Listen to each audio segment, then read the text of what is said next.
আসসালামু আলাইকুম।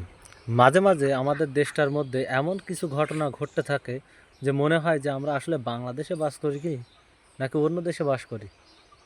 না দেখুন, গত কালকেই কিন্তু সাতক্ষীরায় কবির বিন সামাদের উপরে কি নির্মমভাবে একজন চেয়ারম্যান, সাধারণ একজন চেয়ারম্যান, কত অভদ্রতার সহিত অকথ্য ভাষায় তাকে গালিগালাজ করলো। সেখানে কি আপনারা মুসলিমরা ওয়াজ শুনতে যাননি? তাহলে আপনারা কিভাবে ধৈর্য ধারণ করলেন এইখানে? প্রথম প্রশ্ন এটা। আর ওই চেয়ারম্যান এখনও কিভাবে সে ওইখানে বাস করে? অবশ্যই নিঃস্বার্থভাবে তাকে ক্ষমা চাইতে হবে। কোনো ফেসবুকের স্ট্যাটাস আমরা ওগুলো বিশ্বাস করি না। এ সকল বাটপার, লুচ্চা, এরা আলেমদের নিয়ে সবসময়ের জন্য বাজে মন্তব্য করে, আলেমদেরকে অসম্মান করে কথা বলে।